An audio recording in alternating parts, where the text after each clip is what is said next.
Red Blue JD. Red Blue JD. Niba murimo kumva Radio Rwanda mwakoze cyane.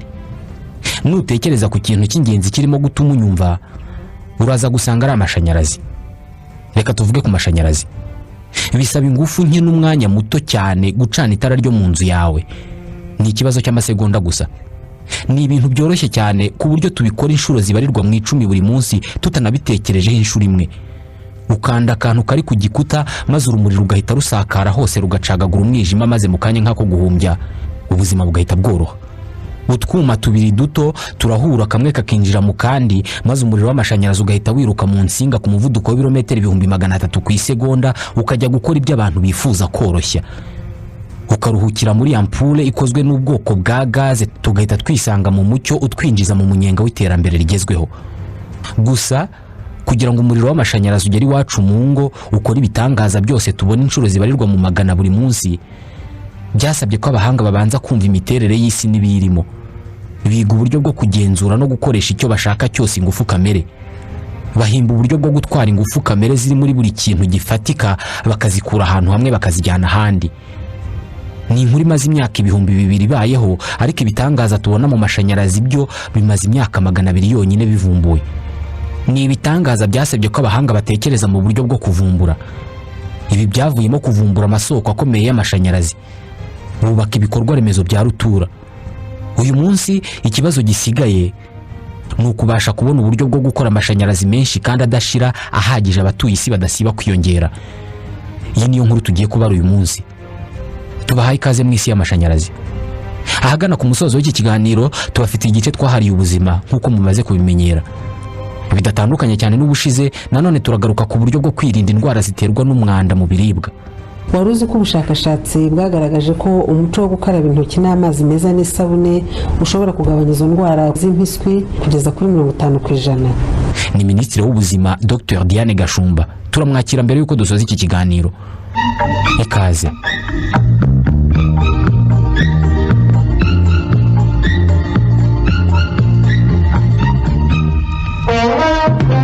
Niba uri mu mujyi, reba iruhande rwawe. Amashanyarazi ari ahantu hose. Mu munsi umwe ntabwo hajya hashira umunota aho uri hose utarimo gukoresha amashanyarazi. Amashanyarazi cyangwa se ikintu kitari kubaho iyo hataba amashanyarazi. Niyo yahaye umurongo ubukungu bw'umuryango mugari wacu kandi niyo soko y'ubusirimu bwose twagezeho. Birasa naho amashanyarazi ari alpha akaba na omega mu birebana n'iterambere. Nizo ngufu tudashobora kwihanganira gutakaza n'umunsi umwe muri ubu buzima. Amashanyarazi ari mu buzima bwacu kandi ni ngombwa mu mibereho yacu ku buryo kenshi tutanayabona. Kenshi ntabwo tuyatekerezaho nk'uko tudatekereza ku mwuka duhumeka. Kugera iwawe ugacana itara rikaka hakabona ntabwo bifata nk'igitangaza kuko byabaye ibisanzwe nk'uko tubona izuba riva rikarenga. Buri saha imwe twese uko turi muri iyi si dukoresha terawati zirenga 20,000 z'amashanyarazi. Aya kubye inshuro zirenga 2 yo twakoreshaga mu myaka 30 ishize. Mu kuyahererekanya twubatse ibikorwa remezo bya rutura.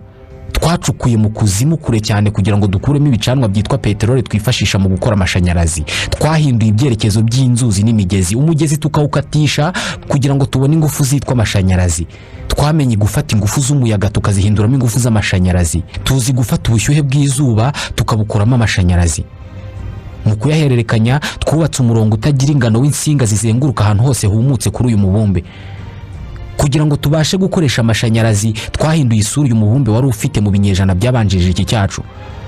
Amateka y'amashanyarazi ni inkuru ishaje nk'isi cyangwa se hafi aho. Ahagana mu myaka miliyoni ishize abantu bari ku isi bitwaga Homo habilis. Mu myaka 1800 ishize aba bavuyeho basimburwa n'abitwaga Homo erectus. Ahagana mu myaka 1350 ishize ibyo tugiye kuvugaho byose naha byatangiriye. Nta muntu uzi igihe cyanyacyo byabereye, nta n'umuntu uzi ahantu hanyaho byabereye usibye kuba ari hamwe muri aka karere dutuyemo ka Afurika y'Uburasirazuba. Umwe mu bantu bariho baba Homo erectus yasanze igiti kirimo gushya maze agira igitekerezo cy'abagabo cyo gukongeza igisongo yari afite mu ntoki abika uwo muriro. Kuva icyo gihe isi ntabwo yongeye kubaho nk'uko yahoze. Umuntu wese uzabara inkuru n'amateka y'abantu ku isi nagera ku gice kivuga ku muriro uzamenye ko ageze kuri chapitre cyangwa se ko ageze ku gice cy'ingenzi muri byose. Umuriro niwo watumye turema isi mu isura yacu. hamwe n'umuriro abantu bacuze intwaro n'ibikoresho, baratura inyamaswa, barorora, barazirya, bazigendaho, barazihingisha. Bubatse amamashini kandi bafata ingufu z'imigezi bazihinduramo iz'amashanyarazi.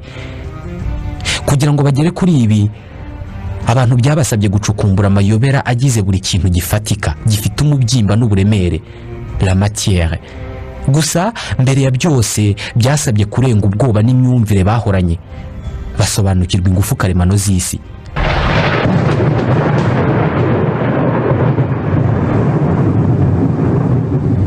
Inkuba nizo ngufu z'amashanyarazi zabayeho mbere y'uko ikindi kinyabuzima cyose cyabayeho kinatekereza ku ijambo amashanyarazi.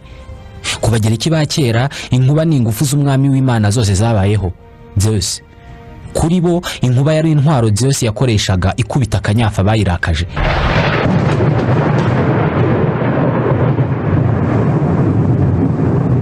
Gusa usibye iyo myumvire, mu myaka ya za 600 mbere ya Yezu hari intiti zatangiye gutekereza ku mashanyarazi. Ntabwo izi ntiti zatangiye zibaza ibibazo ku nkuba, ahubwo mbere na mbere bibajije ibibazo ku kabuye gato kaba kariremye mu binyabuzima byapfuye mu mamiliyoni y'imyaka ishize bikipakira munsi y'ubutaka no munsi y'amazi magari. Ni akabuye kitwa ambre jaune.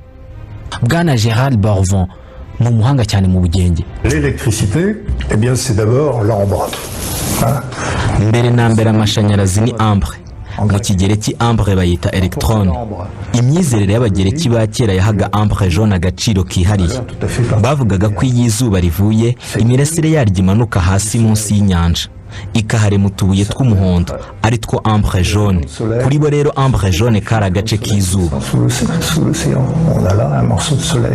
Mu kinyejana cya 6 mbere y'iki gisekuru cyacu, umuvumbuzi witwaga Thales wahitwa Emile yaritegereje kandi asobanura imiterere n'imikorere y'amashanyarazi, ariko amashanyarazi ari ahantu hamwe atagenda, electricité statique.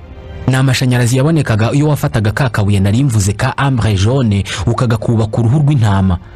Ambre wayikubaga ku ruhu rw'intama, warangiza ukayerekeza ku tuntu tworoshye cyane nk'ubwoya cyangwa se amababa cyangwa se ubudodo. Iyo ambre cyangwa se ako kabuye kagahita gakurura utwo tuntu tworohereye kakabikora nka rukuruzi. Wakerekezagaho gusa utwo tuntu wafashe tworoshye nk'umukungugu cyangwa amababa tukajya tuzamuka tugwa kuri ka kabuye. Hari n'abantu bajya babikora, agafata ikaramu akayikuba mu musatsi we, maze yamara gushyuha akayerekeza ku duce tw'udupapuro aba yacagaguye. Twa dupapuro tukajya tuzamuka dufata kuri ya karamu nk'aho ikaramu yabaye rukuruzi. Kubona akabuye gakurura ibintu bikagafataho byerekanye ko ako kabuye iyo ugakubanyije n'uruhu rw'intama cyangwa se ukagakuba ku gitambaro, haba ibintu ijisho ry'umuntu ridashobora kubona uko byagenze. C'est Aristote qui rapporte les choses de la façon suivante. Icyo gihe Aristote yavuze ko Thalès yari afite ubushobozi bwo guha ubuzima ibintu bitabugiraga. Ibyo akabikora yifashishije ambre. Birumvikana icyo gihe hari harabonetse ikintu cy'amayobera cyashoboraga kunyeganyeza ibintu kitabikozeho. Qui pouvait animer des objets. Iki gikorwa cyo gukora rukuruzi ukoresheje aka kabuye ka ambre, Thalès yahise agiha izina electrone. Nta muntu wari ubizi icyo gihe, ariko amashanyarazi yari amaze kuvuka. Gusa byasabye ikindi gihe kirekire kugira ngo bamenye umumaro w'icyo gikorwa. Gukuba akabuye ku ruhu rw'intama maze kakabasha gukurura udupapuro n'ubwoya, nta wumvaga icyo ibyo bintu byamara. Nyuma y'imyaka 1000, ni ukuvuga mu 1600, umuganga w'umwongereza witwaga William Gilbert niwe wasubukuye ubushakashatsi bwa Thalès. Gilbert wari umuganga wihariye w'umwamikazi Elizabeth, yasomye cyane inyandiko za kera. Yabikoze agereranya rukuruzi isanzwe idakenera gukubwa ku kintu ngo ikurura ibyuma, ayigereranya na ambre jaune bagombaga gukuba ku kintu ikabona gukurura amababa n'utundi tuntu tworohereye. Iki gihe Gilbert yabashije kubona ko hari ibindi bintu byinshi bishobora gukubana hagati yabyo, maze byagira ubushyuhe runaka bikabasha gukurura utuntu tworohereye dushobora kuguruka. Yahise avuga ko ibintu byose bishobora gushyuha bigakurura utuntu tworohereye ari bimwe mu by'ingenzi bigize matière. Propriété de la matière. Matière ni ikintu cyose gifite umubyimba gifatika. Ikintu cyose kiri hafi yawe ushobora gufata ni matière. Ibyo bintu byose bifatika bishobora gukubanywa bikagira ubushyuhe bubiha ubushobozi bwo gukurura utuntu tworohereye nk'udupapuro n'amababa. Gilbert yabyise propriété électrique. Niwe muntu wa mbere wakoresheje ijambo electricité. objet électrique cyari ikintu cyose ushobora gukubanya n'ikindi maze cyamara gushyuha kikagira ubushobozi bwo gukurura utuntu tutaremereye dushobora guhuha n'umuyaga. William Gilbert.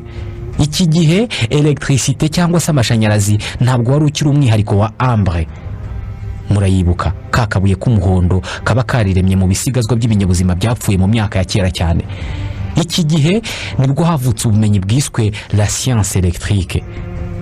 Mu 1732 n'ubundi mu Bwongereza nibwo umugabo wari waracengewe n'ubu bwoko bwa science witwaga Stephen Gray yavumbuye ko iyo ufashe tube y'ikirahure, ni ukuvuga ikirahure gikoze nk'umwirongi, ukagipfundikiza mwene ka gati gapfundikira vino n'amadivayi, icyo kirahure ukagikubanya n'ikindi kintu nk'uruhu rw'intama cyangwa se igitambaro, ntabwo cya kirahure aricyo kigira ubushobozi bwa rukuruzi gusa, ahubwo na ka gafuniko kameze nk'agati kagipfundikiye nako gahita kagira ubushobozi bwo gukurura utuntu tutaremereye. Red Blue JD. Yahise yanzura ko amashanyarazi cyangwa se electricité atari kimwe mu bigize matière cyangwa se ibigize ikintu icyo ari cyo cyose gifatika, ahubwo amashanyarazi ubwayo ni ikintu kigenga gishobora kugenda kikava ahantu hamwe kikajya ahandi kitajyanye n'icyakibyaye, ni ukuvuga kitajyanye na matière yakubanyijwe n'indi bikabyara amashanyarazi gusa. Ariko amashanyarazi kuri we ni ikintu kigenda kikagira icyo kigendamo. Amashanyarazi ava ahantu hamwe akajya ahandi. Ces savants comme Gray et d'autres abo bahanga bari barimo Gray n'abandi icyo gihe bavumbuye ko amashanyarazi agenda kandi yihuta cyane. Babonye ko ashobora gukora urugendo rwa metero 250, ariko ntibashoboye gupima urugendo ashobora gukora mu ntera irenzaho kubera ko nta bikoresho bari bafite.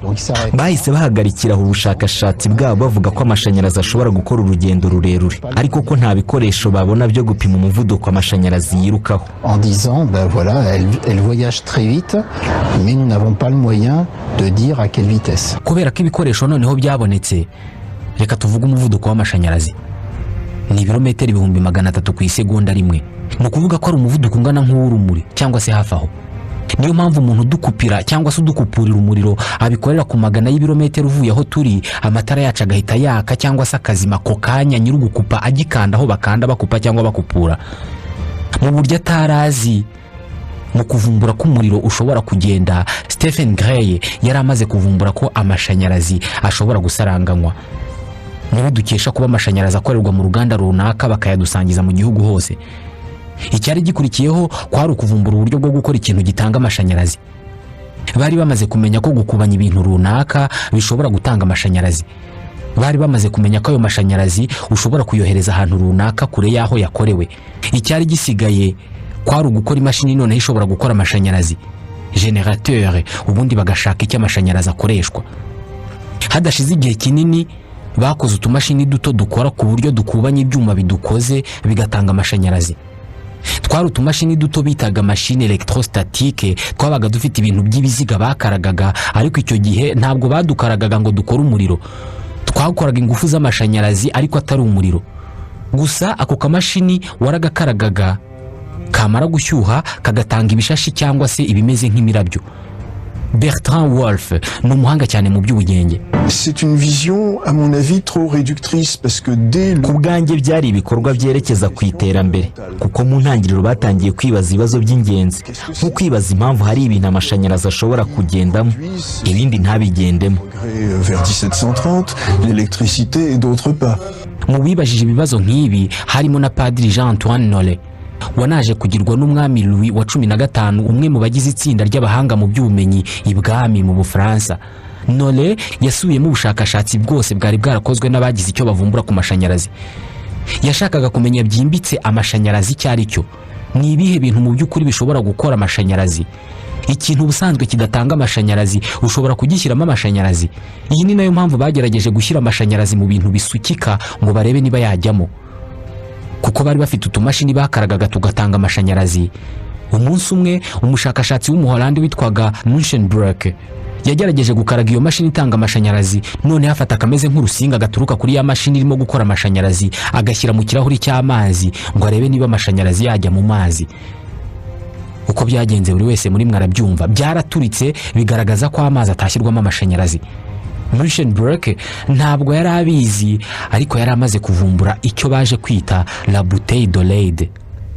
ku nshuro ya mbere noneho bashoboraga kubika amashanyarazi bayabitse muri iri cupa bise la bouteille de LED, hanyuma bakazayakuramo mu buryo bita décharge, cyangwa se kwa kundi urekurira amashanyarazi ku kintu ushaka kuyagikubitisha cyangwa se ushaka guturitsa amashanyarazi nyine, nka kumwe wahuza insinga ebyiri, rumwe rwa positif n'urwa negatif, bigaturika bigatanga ibishashi. Iyi bouteille de LED niyo mukurambere wa condensateur zose zibaho. Condensateur ni utwuma duto tuba mu byuma bikoresha amashanyarazi nka radio cyangwa se televiziyo, tugena ingano y'umuriro icyuma kigomba gukoresha. Kubera ko bouteille de LED yabikaga amashanyarazi kazayarekura mu buryo bwa décharge cyangwa se kumwe bakubitisha ikintu amashanyarazi, mu 1745 abaganga batangiye kujya bakoresha amashanyarazi yabitswe muri bouteille de LED mu gushitura cyangwa se mu gukangura ibice by'umubiri w'umuntu warwaye paralysie. Muri iki gihe Padiri Jean Antoine Nollet yaragikora ubushakashatsi. Iki gihe nibwo yavumbuye ko iyo urimo gukora amashanyarazi bitewe n'igikoresho ukoresheje nko gukubanya amabuye cyangwa se amaplastike cyangwa se gukuba ibuye ku gitambaro gikomeye, bitewe n'ubwoko bwa buri gikoresho muri ibi mvuze wakoresheje, ibyo bikoresho bishobora gukururana cyangwa se bigahungana. Ufashe ikaramu ukayikuba mu musatsi wawe igashyuha ku buryo izana amashanyarazi, ugafata nibuye nka ambre ukarikuba ku bwoya bw'intama naryo rigashyuha ku buryo rizana rukuruzi ikurura utuntu tuguruka. Iryo buye na ya karamu byose byajemo amashanyarazi, ubyegeranije bishobora gukururana cyangwa se bigahungana. Padiri Nollet yahise yemeza ko habaho ubwoko bubiri bw'amashanyarazi: amashanyarazi ahungana hagati yayo ariyo yise affluent, n'amashanyarazi akururana ariyo yise effluent. Ibi ntabwo yabyitayeho cyane, ahubwo we yitaye cyane ku bwoko bw'amashanyarazi bise statique, ariyo yayandi babona ari uko bakubanije ibintu bibiri bigashyuha. Gusa gukubanya ibintu bibiri byatangaga amashanyarazi atagira ikindi kintu yakora kubera ubuke bwayo. Ikintu yashoboraga gukora gusa ni ukuyakoreraho ubushakashatsi byonyine. Yategereje ko science ivumbura ibyitwa atome, ni kimwe mu bice bigize buri kintu gifatika cyangwa se matière. Imikorere y'amashanyarazi aciriritse, aya yo gukubanya ibintu bibiri, niyo yatumye abantu basobanukirwa imikorere ya bimwe mu bice bigize ubuzima. Ku nshuro ya mbere bamenye uburyo mu mubiri w'ibinyabuzima habamo ubwoko bw'amashanyarazi. Ubuvumbuzi bwa Padiri Nollet bwahise butuma amenyekana cyane mu isi. Yaramenyekanye kugeza ubwo umwanditsi wo muri Philadelphia muri koloni z'Abongereza zo muri Amerika ya ruguru yaje kugerageza guhiganwa nawe mu gukora ubushakashatsi ku mashanyarazi. Gusa uyu yahise yongera ikintu gikomeye ku bumenyi bw'amashanyarazi. Izina rye ni Benjamin Franklin. Franklin yari umwanditsi, umufilozofe, akaba n'umuvumbuzi. Niwe dukesha izi ndorerwamo z'amaso zifite ibirahuri bibiri amaso yombi areberamo. Mbere kabaga ari akarahuri kamwe umuntu yarungurukagamo ashaka nko gusoma. Niwe dukesha kandi igikoresho gicurangishwa umuziki cyitwa glace harmonica. Gusa igihimbano cye cyamenyekanye cyane ni umurindankuba cyangwa se paratonnerre. Benjamin Franklin niwe wumvise bwa mbere ko inkuba ntaho itaniye na ya mirabyo n'ibishashi byakaga buri gihe iyo babaga barimo gukaraga ya mashini ikora amashanyarazi, machine électrostatique. Kugira ngo abivumbure yagurukije cerf-volant cyangwa se bya bintu abana bakora mu masashe babishyizeho uduti tune n'urudodo bakabyita indege. Murabizi bya bintu bakora urudodo rurerure, bakoze ikintu gikoze ikinyampande cya kare, bagafata urudodo mu ntoki cyo kikaguruka mu kirere cyane. Yaragikoze, gusa urwo rudodo ararutosa kandi hari mu mvura irimo inkuba. Kuri urwo rudodo yaziritseho urufunguzo rukoze mu cyuma. Inkuba yarakubise maze umurabyo umeze nka yindi itangwa na machine électrostatique utwika rwa rudodo ruziritseho urufunguzo. Yaramaze kuvumbura ko inkuba ari amashanyarazi, kandi yaravumbuye ko abaturage bashobora kwirinda ayo mashanyarazi aturuka mu ijuru. Kubera ko inkuba ari amashanyarazi kandi ikaba amashanyarazi yigaragaza bitabaye ngombwa ko hari umuntu ukubanya ibintu bibiri bikayatanga, Benjamin Franklin yahise akuraho rya hame rya Padiri Nollet ry'uko amashanyarazi ari ingufu ziba ziri mu bintu abantu bakubanya maze byamara gushyuha ayo mashanyarazi akabisohokamo. Ahubwo yahise yemeza ko amashanyarazi aba ari mu bintu byose bibaho bifatika, ariko akaba asa nasinziriye kandi akaba agizwe n'ibimenyetso bidafatika. Ibyo bintu kubikubanya ubuvanze ibyo bimenyetso cyangwa se charge arizo zirimo iziswe negatif izindi zikaba positif. Iyo ukubanije ibintu bibiri bifatika ni ukuvuga matière ebyiri mu gushyuha kwabyo, igifite ibimenyetso bya positif kibyohereza ku gifite ibya negatif, ikimvuze bwa nyuma nacyo kikohereza ibya negatif ku gifite positif. Ibi nibyo Franklin yahise yita umuriro w'amashanyarazi uzenguruka muri ibyo bintu bibiri byakubanijwe. Hamwe na Benjamin Franklin, ibyitwa pole cyangwa se borne cyangwa nanone twa tuntu two ku mabuye ya radiyo duhura na radiyo iyo amabuye yashyizwe muri radiyo, iri jambo cyangwa se utu tuntu nibwo bwa mbere twinjiye mu kibonezamvugo cy'abanyabugenge. Benjamin Franklin niwe wagaragaje ko ibyo twita amashanyarazi ari ihererekanwa ry'ibimenyetso by'ubushyuhe bifite ikimenyetso cyakuramo cyangwa se negatif n'ibifite icyateranya ari byo positif, bigahererekanwa hagati y'ibintu bibiri ibyo ari byo byose bifatika byakubanijwe bigatanga ubushyuhe. Ibintu bibiri bifatika bikubanijwe niyo byaba ari ibiti bibiri, uduce duto duto tubigize turimo ibimenyetso by'ubushyuhe byateranya nakuramo twitwa electron, turivangavanga hagati yatwo muri ibyo biti cyangwa se ibyo bintu byakubanijwe, maze uko kwihuza kukaba ariko kubyara ingufu zitwa amashanyarazi. Nyuma ya Benjamin Franklin, icyari gisigaye kwari ukumenya icyo ayo mashanyarazi azajya akoreshwa. Mwibuke Benjamin Franklin yari yarasobanuye icyo amashanyarazi ari cyo ndetse n'aho aturuka. Buri kintu cyose gifatika kiba kirimo amashanyarazi, ariko asa nk'asinziriye. Ubwo rero bivuze ko no mu mubiri wacu harimo amashanyarazi, usibye ko yadasinziriye ahubwo ahora akora akazi. Ese ubu umuriro w'amashanyarazi ubaye ari wo banga ry'ubuzima dufite mu mibiri yacu? Uyu ni Bertrand Wolf, azi cyane ibirebana n'ubugenge. Guhera mu mwaka w'1780 igice kinini cy'inyandiko zanditswe ku mashanyarazi zavuga ku mashanyarazi akoreshwa nk'ubuvuzi. Bavugaga uburyo amashanyarazi akoreshwa maze bakabasha gukangura inyama z'umuntu zisa n'izisinziriye. Bibazaga cyane uburyo amashanyarazi ashobora gukoreshwa mu kuvura abantu barwaye paralize. Mu 1818 umwanditsikazi witwaga Marie Shelley yanditse igitabo yise Frankenstein. Hari abantu bashobora kuba bararebye iyi filme, turi mu Bwongereza. Marie Shelley muri iki gitabo yavugaga uburyo umuganga muto Frankenstein yazuye ikinyabuzima kidasanzwe cyari cyarapfuye. Yagisubije ubuzima ari uko afashe uduce tw'umurambo wacyo akatwegeranya, hanyuma akadukubitisha umuriro w'amashanyarazi w'inkuba, ikinyabuzima kirazuka. Muri uwo mwaka iyi Roma ya Madame Shelley yasohotsemo nibwo umuganga wo muri Glasgow muri Scotland, Dr Andrew Ure, yafashe umuriro w'amashanyarazi akajya awukubitisha ku bice bimwe na bimwe by'umurambo w'umugabo bari bamaze kwica bamumanitse nyuma yo guhamwa n'icyaha cy'ubwicanyi. Iyo yafataga udusinga tubiri turimo umuriro w'amashanyarazi akadukoza nko ku gituza cy'uwo murambo, intoki z'uwo murambo zarifungaga zifungura, ari nako ibipfunsi byifunga byifungura nk'aho ari umuntu muzima. Iyo yakozaga agasinga karimo amashanyarazi mu isura y'uwo murambo, isura y'uwo murambo yakoraga ibyitwa grimace, igahinduka nk'iy'umuntu ufite umujinya, iminwa ikanyeganyega nk'umuntu urimo kumwenyura. Aha niho hahise hava umwanzuro w'uko ikintu gituma ibice by'umubiri wacu byinyeganyeza ari amashanyarazi akorwa n'ubwonko bwacu. Ubwo bivuze ko gupfa ari uguhagarara k'umuriro w'amashanyarazi akorwa n'ubwonko. Iyo ubwonko buhagaritse gukora amashanyarazi, buri gice cy'umubiri wawe gihagarika kunyeganyega. Igice cy'umubiri wawe kiba paralize kubera ko umuriro w'amashanyarazi uturuka mu bwonko utarimo kukigeramo. Nyuma y'ubu buvumbuzi nibwo mu isi hatangiye kugaragara ibyitwa electrotherapy, cyangwa se twa twuma twose dukoresha umuriro w'amashanyarazi bomeka ku mubiri w'umuntu ngo bakangure bimwe mu bice byawo bisa n'ibyasinziriye, ndetse na bya byuma bimeze nk'ipasi bakanguza imitima y'abantu bagize ibibazo byo guhagarara k'umutima. Mu mpera z'ikinyejana cya 18 ibyari bigoranye kumva byose ku mashanyarazi byari byaramaze gusobanuka. Kuva kuri Gilbert na Gray twari twaramenye ko amashanyarazi atari ubushobozi bw'ikintu gifatika bwo gukurura cyangwa se bwo kuba rukuruzi, akaba atari na kimwe mu binyabutabire bigize ambre.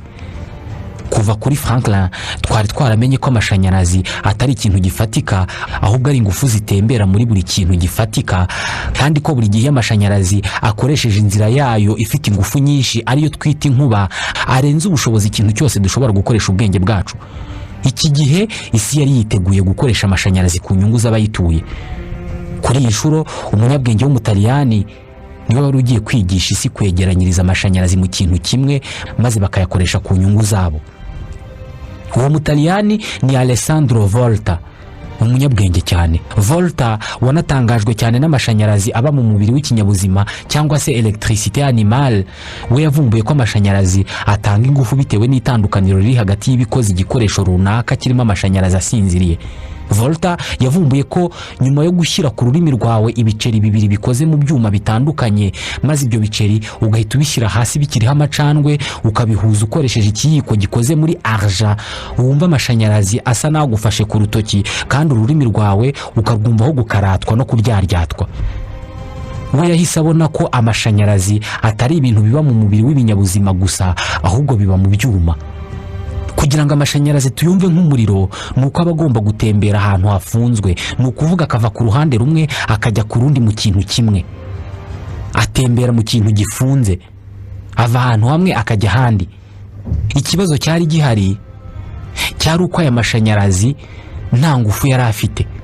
Mu 1799 Alessandro Volta yagize igitekerezo cyo kongera ingufu z'ayo mashanyarazi yo mu byuma. Abikora yegeranya utwuma twinshi dukoze nk'ibiceri, dukoze muri cuivre na zinc, aratugerekeranya nk'uko wafata ibiceri kimwe ukagishyira hejuru y'ikindi bigakora kabushon, ariko hagati y'igiceri n'ikindi agashyiramo udupapuro yatohesheje amatembabuzi yitwa saumure. Yahise afata udusinga tubiri, kamwe agashyira ku mpera imwe y'utwo twuma cyangwa se y'ibyo biceri, urundi arushyira ku rundi ruhande rusigaye. Arangije twa dusinga tubiri araduhuza nk'uko wabikora ku ibuye rya radio. Yaraduhuje, ibishashi biraka kandi bifite ingufu kurusha ibindi yari yarigeze kubona. Alessandro Volta yaramaze gukora ibuye rya radio, la pile voltaïque, generateur ya mbere yabayeho. Ku nshuro ya mbere umuntu yari avumbuye isoko y'amashanyarazi ahagije ashobora gukoreshwa atari yayandi yo gukubanya ibintu bifatika bibiri. Napoleon Bonaparte yahise aha Volta umwanya muri Sena. Yakoze neza kumugororera kuko abandi bashakashatsi bahereye ahangaha bakora amabuye ya radio manini cyane, bagera naho bakora izindi generateur za rutura, ku buryo uyu munsi bashobora gukora generateur ishobora gutanga amashanyarazi yacanira cyangwa se agatanga umuriro wakoreshwa icyo umuntu ashaka cyose kuri iyi si. Icyo byasabye gusa no gushyira mu bitekerezo byabo ahazaza hakomangaga ku rugi rw'icyo gihe barimo. Mu biganiro byacu bitaha tuzavuga ku yandi masoko y'amashanyarazi adashobora gukama nk'izuba ndetse n'uburyo imirasire y'izuba ihindurwamo amashanyarazi. Naha dusoreje igice cya mbere cy'ikiganiro waruziko. Red Blue JD. Hari ibihe tunyuramo ndetse n'ibiganiro tugirana n'abantu tugahita tubyibagirwa. Ibi nibyo bibaho kenshi. Bike mu bitunyura mu maso ndetse duha umwanya wacu nibyo biguma mu bitekerezo byacu mu gihe kirekire cyangwa mu buzima bwose. Impamvu yonyine ituma hari ibike bitatuva mu bitekerezo ni uburyo biba byabayemo ndetse naho byabereye. Buri wese muri twe afite umunsi yibuka, ariko kenshi uwo munsi wari uw'ibirori. Nzi abantu b'abahanga mu gukora iminsi y'ibirori, abahanga mu gukora iminsi itibagirana mu buzima bw'abantu. Monaco Cafe. Monaco Cafe birumvikana nk'izina rimwe, ariko iri ni izina risobanura abantu bazi kurema ibihe bitibagirana binyuze mu gutegura ibyo kurya n'ibyo kunywa mu buhanga. Niba batanga umunezero mu buryo buhoraho, niba gutanga umunezero ari bwo buzima bwabo, Red Blue JD. noneho tekereza igihe wabagana ukeneye ko bagutegurira ibyo kurya nka gato ku munsi mukuru cyangwa se ibindi byo kunywa. Tekereza uko byagenda usohokanye n'inshuti zawe muri Monaco Cafe mugamije kurema ibyishimo bitazibagirana mu buzima bwanyu.